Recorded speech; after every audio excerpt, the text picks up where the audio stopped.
In one archived interview, Roger Troutman tried to explain the difference between a Mick Jagger solo record and a Rolling Stones record. Sometimes, he said, an artist steps out alone simply because he needs to express himself without the weight of the group. It was an offhand comment about music, but in hindsight it sounded like a man who understood the cost of control. In the early hours of April 25, 1999, something went profoundly wrong in Dayton, Ohio. Inside a parked car near a small private recording studio, Roger Troutman, the man whose talkbox sound had quietly rewired black music, was found slumped in the driver's seat, bleeding from 4 gunshot wounds.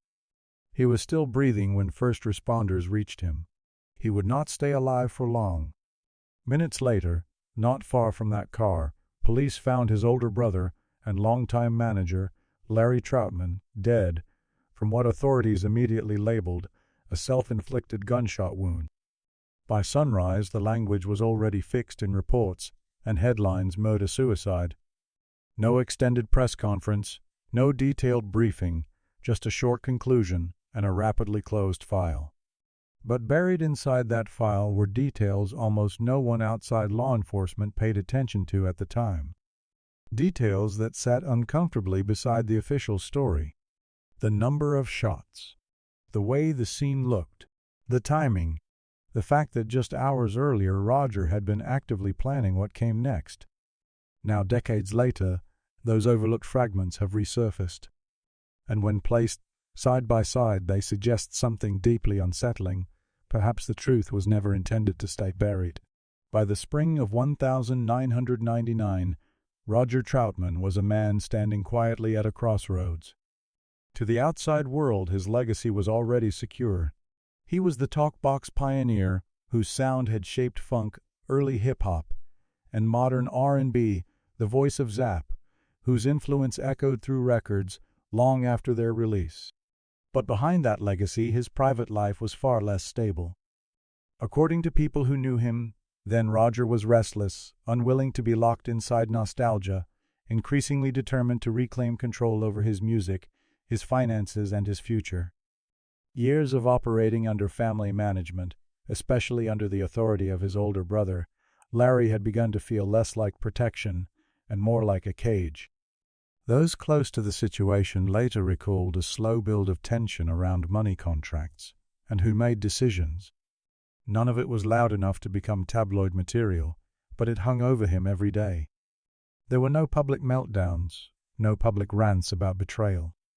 Just quiet fatigue, long stretches of reflection, and a growing conviction that something in the structure of his life had to change. Roger was not pulling away from life. He was repositioning himself inside it. And it is often at exactly that point, when an artist starts to seek independence, when the old power structure feels threatened, that the first quiet seeds of tragedy are planted. By the afternoon of April 24, 1999, Dayton, Ohio, did not feel like the setting for a crime scene. The streets moved at their usual slow rhythm. The air was cool, ordinary, almost dull. Inside his private recording studio, Roger was doing what he had done for most of his adult life: working. The studio was familiar ground. Dim, controlled lighting. A mixing board worn smooth by years of contact. Cables looping across the floor in a pattern only he truly understood. The talkbox sat beside the microphone, not as some retro novelty, but as an extension of his body and his voice. That afternoon he was not chasing the past. He was not playing old hits on repeat to remember who he had been. According to people who later heard pieces of what he recorded that day, he was experimenting, shaping unfinished material, testing arrangements that had not been announced or promised to anyone. This was not the routine of a man retreating from the future. This was the routine of a man still building one. Hours moved quietly. Inside the studio there was no entourage, no crowd of hangers, or no chaotic party atmosphere. Just long cycles of sound and silence, playback, adjustment, pause, repeat. Those close to him would later insist that these details mattered because nothing in his behavior that afternoon suggested panic or emotional collapse. If anything, he appeared steady, controlled, grounded in the ritual that had carried him through decades in the industry. In the early evening, Roger stepped away from the console and made several phone calls. The conversations, according to people who described them later, were practical and straightforward. He talked about upcoming studio sessions, possible live dates and plans that extended beyond that weekend, beyond that month. Crucially, nothing was cancelled. No one received a farewell message. No veiled goodbyes slipped into casual sentences. No one on the other end of the line felt the need to call back and ask if he was all right. In the aftermath, they would all say the same thing: he sounded normal. By late evening, the studio settled into silence. Equipment was powered down in stages the way it always was. Lights clicked off one section at a time. There were no reports of heavy drinking. No drugs scattered across a table. Toxicology results would later confirm what the scene suggested. Roger had been sober, clear-headed, and present. Shortly before midnight, he walked out into the parking lot. The lot was small, poorly lit, but familiar. A place he had pulled into countless times without incident. No security footage from that night was ever released publicly. No confirmed witnesses stepped forward to describe what they saw in those final moments before everything changed. What exists instead is a blank space in the timeline and the consequences that followed it. Sometime after midnight, the quiet broke. Gunshots cut through the stillness of the lot. How many seconds passed between them is unclear. What is known is that when first responders arrived, they found Roger inside his car, gravely wounded by multiple shots. He was still alive, but barely. Emergency crews rushed him to the hospital, but the injuries were too severe. Not long after he was pronounced dead, then came the second discovery. Nearby officers located the body of Larry Troutman, Roger's older brother, his business manager, the man who had controlled contracts and money for years. He was dead from a single gunshot wound that authorities immediately described as self-inflicted. Within hours, a simple narrative locked into place. The press release was brief. The conclusion was firm: murder-suicide. Case closed. But even that night, before the headlines hardened into accepted history, the story felt wrong to those who knew the details. Roger had been shot 4 times. Not once in a struggle over a weapon, not twice in a moment of chaos. 4 separate shots fired inside a confined space. Investigators reported no major signs of a violent struggle in or around the car. No smashed windows. No overturned vehicle. No public explanation of how the shooting unfolded. No note, no recorded argument, just a fast conclusion. To understand why this disturbed people who knew both men, you have to understand the relationship that led to that parking lot. Larry Troutman was not only Roger's brother. He was his manager, his business partner, the man who had long controlled access contracts and touring money. For years, on paper at least, the arrangement seemed to work. But behind the scenes, pressure had been building. According to people close to the family, Roger had grown increasingly uneasy with how much control Larry held over his finances and career decisions. He wanted more independence, more clarity, more say. Those conversations about change were not hypothetical. They were active, ongoing, and far from resolved. Yet on April 24, Roger did not behave like someone expecting violence. He did not avoid the studio. He did not call off his plans. He did not send out a frantic message asking anyone to intervene. He followed his usual routine. He planned for the future. That contradiction matters because the official story depends on a sudden eruption of rage or despair, a collapse that came out of nowhere. And the timeline leading up to that night does not clearly support it. There is no documented escalation that day, no crisis call, no intervention, no witness outside that parking lot who saw a visible emotional breakdown. By morning, Dayton woke up to the news that one of funk's most distinctive voices was gone. Coverage was short, respectful, and stripped of complexity. A tragic family incident, a closed file. But the last 24 hours of Roger Troutman's life tell a different kind of story, one of normal routine abruptly severed of plans, cut short without warning of a life that did not appear to be ending on its own terms. And as the sun rose on April 25, 1999, one thing was already becoming clear to anyone looking beyond the headline. Whatever happened in that parking lot was not as straightforward as it was being presented. This final day was not a self-contained tragedy. It was only the first chapter in a case that would remain full of quiet, unresolved questions. If you know someone whose life or personality mirrors this story, share their name in the comments. We'd like to explore their journey as well. What happened in that parking lot did not begin with a trigger pull. It began years earlier, quietly inside contracts, bank accounts, studio offices, and family conversations that never appeared in public. Long before April 25, 1999, the foundations for that night were already being laid. At the center of everything was Roger Troutman. To the outside world, Roger was the voice and face of Zapp, the man behind the talkbox, Sound the frontman, whose image, stage presence, and sonic signature defined the group. He was the innovator, the creative engine, the person audiences paid to see. Inside the studio, he called the artistic shots. He shaped arrangements, approved mixes, and signed off on the final sound. In the realm of creativity, there was no question Roger was the leader. But in the music business, power almost never sits in one place. Running parallel to Roger's artistic authority was another kind of power, quieter and more rigid. It had less to do with sound and more to do with signatures. That power belonged to his older brother, Larry Troutman. Larry was not simply a sibling.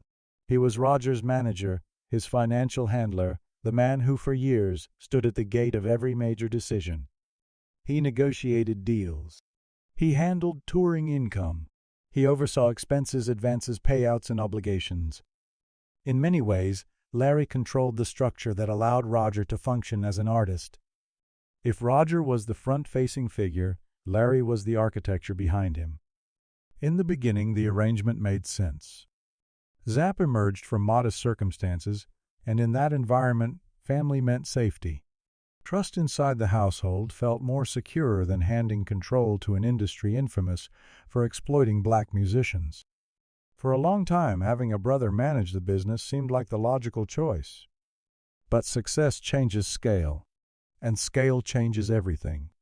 As Zapp's sound began to ripple through funk and eventually hip-hop, the money grew, and so did the complexity. Royalties from classic records, licensing agreements, publishing splits, touring revenue, side projects. By the late 1990s, Roger was no longer just a rising artist fighting for space. He was a legacy figure with a deep catalog and continuing demand. With that status came questions. Who controls what, who signs, which documents, who actually decides where the money goes? According to people close to the family, those questions did not always land well.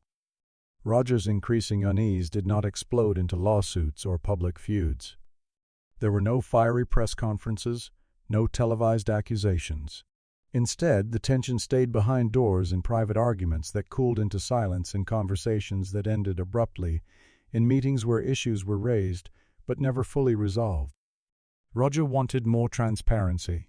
He wanted direct oversight of his business affairs, a clearer line between his creative authority and the financial machinery that supported it. He wanted to separate what happened in the studio from what happened at the accountant's desk. That desire alone was enough to shift the existing balance. For Larry, the manager role was not an accessory. It was identity, authority, and purpose rolled into one. He had spent years as the organizer, the protector, the negotiator, the one who, in his view, kept everything from collapsing. The idea that his role might be reduced, restructured, or replaced could be read not just as a business decision, but as a deep personal rejection. This is where the conflict thickened. Insiders later described arguments that grew sharper over time. What began as discussions over contracts sometimes slid into emotional territory. Debates about money became tangled up with pride, loyalty, and past sacrifices.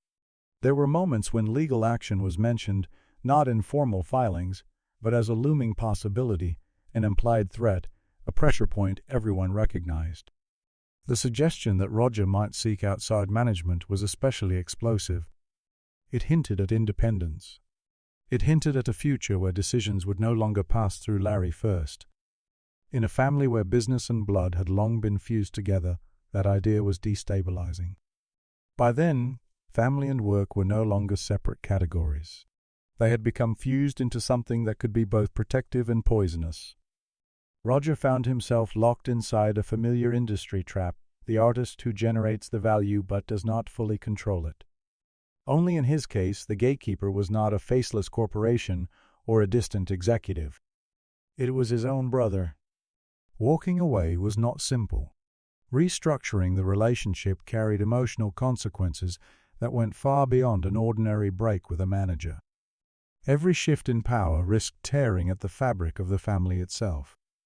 And still, according to those who watched closely, Roger kept pushing. He became more inward, more guarded, more deliberate. He chose his words more carefully. He moved with quiet intention, planning next steps instead of lashing out publicly. He was not spiraling. He was calculating. That silence would later be misread. After his death, the official story leaned on the idea of a sudden emotional blow-up, a snap, a breakdown, an eruption. But people who understood the history said they saw something else, a long-running power struggle, unresolved and intensifying, hidden inside a family structure that looked stable from the outside. The danger in such battles is rarely in the arguments themselves. It is in what happens when one side feels cornered, when control seems to be slipping away, and there appears to be no safe way to regain it. By early 1999, the ground under the Troutman brothers had shifted. Roger was no longer quietly accepting the old arrangement. He was preparing for something different. New music, new deals, new boundaries. A different map of who decided what. No one can point to a single conversation that sealed what came next. But the cumulative pressure was unmistakable. This was not a feud between strangers.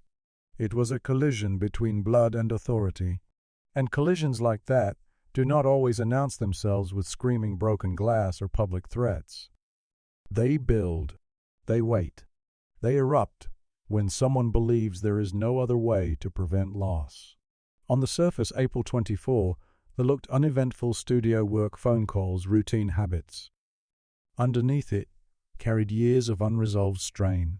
Strain that never appeared in court documents, never showed up in a public statement, never received official acknowledgement. When the police later reduced everything to a single phrase, murder-suicide, they compressed a long, tangled history into one moment of violence. Context disappeared. Motive was flattened. Responsibility became a simple label. But the reality remained that final night did not come out of nowhere. It was the endpoint of a relationship twisted by money, identity, and control, a relationship in which one man was reaching for freedom and another may have seen that freedom as an existential threat. By the time the sun rose over Dayton, on April 25, 1999, both brothers were gone. With them went the only two voices that could fully explain how a bond that had once built a musical legacy ended in gunfire. What remained were unsigned documents, renegotiations that never happened, arguments that froze mid-sentence, and a legacy forever shadowed by one question that no official report could truly resolve. When control becomes more important than blood, how does it ever end peacefully? If you know someone whose life or personality mirrors this story, share their name in the comments. We'd like to explore their journey as well. The next chapter of this story unfolds exactly where the last one left off, in the quiet, just after control began to slip away. Shortly after midnight, on April 25, 1999, the parking lot outside Roger Troutman's private studio in Dayton, Ohio, looked unremarkable. The pavement was still. Streetlights hummed their low electric tone. There was no crowd gathered, no police tape, no flashing lights yet. It was the same small, ordinary space where Roger had parked his car countless times before, until that night when it became the final frame of his life. When first responders arrived, they found Roger inside his vehicle, slumped but still breathing. Blood had spread across the seat and center console, tracing the path of something irreversible. He had been shot 4 times. Not once in a panicked accident. Not twice in a chaotic struggle. 4 separate gunshot wounds inside a confined space where every movement, every angle, every inch carried meaning. According to reports, one of those wounds entered from behind. That single detail would later unsettle people familiar with how close-range shootings typically unfold. It suggested positioning. It suggested sequence. It suggested a moment when Roger was not facing the person holding the gun. The car itself told a different, quieter story. The doors were closed. There was no shattered glass scattered across the asphalt, no sign that the vehicle had spun out or crashed, no skid marks, no bent metal. Nothing indicated a frantic attempt to drive away. Inside, there were no widely reported signs of an extended physical struggle. No obvious evidence of a long fight over the weapon. The car had not rolled forward or smashed into anything. It remained where it had been parked as if time had frozen around it. This was not the typical scene people picture when they hear about a sudden explosion of violence. Public reports did not speak of defensive wounds on Roger's hands or arms.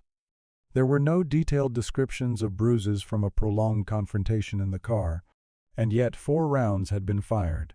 Inside such a tight space, pulling the trigger once could be described as reflex. Doing it 4 times suggests something different: repetition, intention, or a rapid escalation with very little resistance. Especially when one of those shots came from behind. Investigators would later confirm the number of wounds, but offered few public answers about the order in which they were inflicted. And in cases like this, order is everything. Sequence writes its own narrative. Did the first bullet incapacitate Roger? Immediately did he have time to turn, to raise an arm, to speak? Were the shots fired in quick succession, one on top of the other, or with pauses between them? Was there a moment for hesitation, for words exchanged, for a plea, for regret? The official file, as it was presented to the public, did not address those questions in detail. Roger was rushed to the hospital alive, though barely. Medical staff worked quickly, but the injuries were catastrophic. Not long after arrival, he was pronounced dead. By the time that call was made, the night had already taken another turn. Not far from the car, police discovered the body of Larry Troutman, Roger's older brother, his longtime manager, the man who had for years controlled the business machinery around his career. Larry was dead from a single gunshot wound. Authorities almost immediately described it as self-inflicted, and according to accounts, that label attached itself to the case with remarkable speed. By sunrise, a simple narrative had solidified: Larry shot Roger, then killed himself. Murder-suicide. The phrase appeared in headlines and reports short enough to fit in a sentence, heavy enough to close a file. But within circles familiar with forensic work, the case did not feel entirely settled. In shootings involving multiple wounds inside a stationary vehicle, investigators typically reconstruct the event with precision. Bullet trajectories, entry and exit paths, firing distances, angles, the approximate positions of everyone involved at each stage. These elements are standard, not optional. They are how forensic experts transform chaos into something that can be understood. In this case, the documentation shared with the public was remarkably thin. There were no widely distributed diagrams mapping bullet paths through the car, no detailed breakdowns of angles and distances, no publicly available step-by-step reconstruction explaining how 4 shots could be fired in such a restricted environment with no clear signs of a prolonged struggle. Instead, there was a summary. Then came the matter of timing, another gap that refused to sit comfortably. If Roger had been shot multiple times and still remained alive long enough to be transported, what happened in the moments after the first shot was fired? Did he attempt to open the door? Was there an effort to crawl out, to stand, to shout for help? Did anyone hear a voice between the gunshots and the sirens? Those details never appeared in the official narrative made available to the public. The gaps were not filled. They were left open. And open spaces attract speculation. Within days, Some people close to the Troutman family began to quietly question what they had been told. Not at podiums, not in front of cameras, but in hushed conversations sometimes years later. The man they knew did not fit easily into the story laid out on paper, and the physical details they heard in fragments only deepened the sense that something was missing. There was also the toxicology report. According to what was later shared, Roger was not under the influence of alcohol or drugs at the time of the shooting. No chemical explanation existed for reckless decision-making, blurred judgment, or impulsive behavior. He was by all accounts clear-headed. That fact clashed sharply with the idea of a sudden, uncontrollable family meltdown inside a parked car. Another detail that troubled observers was the location itself.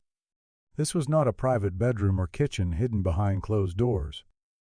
It was a parking lot adjacent to a working studio, a semi-public space, where anyone could potentially arrive without warning. The risk of interruption was real. Anyone choosing that setting for something so violent would be making a choice under pressure, not comfort. And yet the car remained undisturbed. No rush to flee the scene. No chaotic evidence of a desperate attempt to attract attention. It was as if whatever happened took place quickly and decisively, leaving almost nothing behind except bodies and questions. When the autopsy was summarized for public consumption, it focused on the basic cause of death, location of wounds, fatal trauma.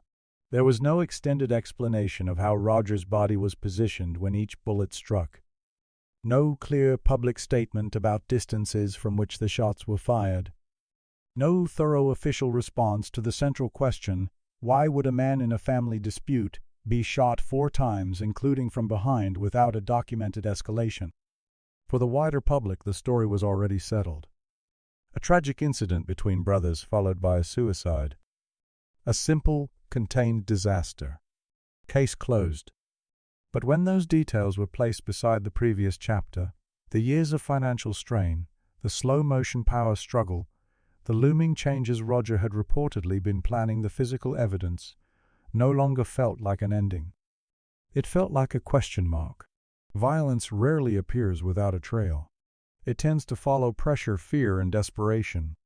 It gathers quietly in the places where control is contested, where someone feels they are about to lose grip on something they believe they cannot live without. The parking lot in Dayton did not suddenly become important at random.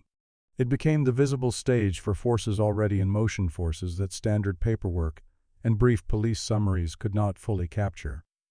And as the autopsy details remained sparse, one unsettling possibility refused to fade. The official version of events might have been structurally sound on paper, but incomplete in truth. The record explained how Roger Troutman died. It never convincingly explained why on that night, in that place, with that sequence of shots. And in the space between 4 gunshots, a parked car, and a file closed with unusual speed, another possibility lingers, that what happened was never examined as deeply as it could have been, because doing so might have opened doors some people preferred to leave shut. If you know someone whose life or personality mirrors this story, share their name in the comments. We'd like to explore their journey as well. If the previous chapter cast doubt on how the official story was constructed, this one forces a more uncomfortable question: what was pressing down on Roger before the first shot was ever fired? Because long before a parking lot in Dayton became a crime scene, there were stories, quiet, persistent, and unresolved, circling his private life. By April 1999, Roger Troutman was still visible, still active. He was performing, recording, booking shows, and showing up where he was expected to be. The public saw consistency, a working musician with a legendary sound still in demand. But behind the curtain, there were whispers that moved from tour buses to studios, from green rooms to family gatherings. These were not the kind of rumors that end up on magazine covers. They weren't fueled by tabloids or public scandal. They lived in private conversations between musicians, road crew, relatives, and the people who counted money in back offices. Conversations where the voices dropped a little lower and the details never made it into paperwork. Most of those whispers clustered around one thing: finances. According to multiple accounts shared quietly over the years, Roger's money situation was more complicated than the image of a successful legacy artist might suggest. There were stories about tour advances that never reconciled cleanly, about lingering debts tied to travel production costs and earlier business agreements. Some people claim that certain late 1990s tours had been stitched together using advance payments that created pressure to keep working even when profits were thin. Others talked about accounting records that did not always line up, depending on who was asked. Different answers, different totals, different explanations. Nothing in these stories ever became the subject of a public lawsuit. No court verdict confirmed fraud or theft. But the pattern in the rumors was consistent, Roger, they said, did not always have a clear, direct view of the full financial picture surrounding his own career. That detail mattered. When an artist begins to suspect that decades of work are not fully reflected in what they can access or control, tension follows. That tension does not just live in bank statements. It shows up in conversations, in glances, in who sits where in a meeting. And according to some people close to the Troutman circle, it extended beyond money on paper. Several individuals later alleged that Larry's control of Roger's life reached past contracts and business negotiations. They claimed he monitored Roger's schedule, controlled access, managed spending, and influenced personal decisions. Not in a loud, overtly abusive way, they said, but in a constant, watchful presence, approving, denying, steering. Over time, the line between management and domination reportedly blurred. Once again, there was no official legal finding to support these claims. No restraining order recorded. No sworn affidavits drafted for a judge. But when people described this period from different vantage points, their stories carried similar themes. Roger wanted space. Larry resisted. The family often felt caught in the crossfire. The Troutman family had built more than a band. They had built an ecosystem, a shared livelihood. That closeness generated opportunity, but it also amplified resentment. Arguments over money did not stay confined to offices. They leaked into living rooms, holiday dinners, and long, tense silences. History sat at every table. By early 1999, people in that orbit said they could feel something tightening, not an explosion, but a slow constriction. Pressure without a visible outlet. Friends and associates later recalled Roger expressing a specific kind of exhaustion, not the language of clinical depression, but of mental fatigue, the worn-out feeling that comes from being watched, managed, and second-guessed. He was not described as frantic or self-destructive. He was described as frustrated, a man trying to find a way to change his circumstances without detonating his family in the process. That balancing act, seeking independence, while trying not to shatter blood ties, became its own source of stress. Then there were the family dynamics themselves. For decades, the Troutmans' business and personal lives had been intertwined. The same people who handled deals also shared meals. Success and sacrifice were woven together. Over time, that overlap created invisible debts and invisible expectations. Who owed what to whom, who had built what, who deserved control. By the late 1990s, according to insiders, those questions were not theoretical. Roger was said to be quietly exploring ways to restructure his management. Not necessarily to banish Larry completely, but to reduce his authority to separate family affection from financial oversight to gain direct control of what he had earned. Even the idea of such a shift would have carried huge emotional weight.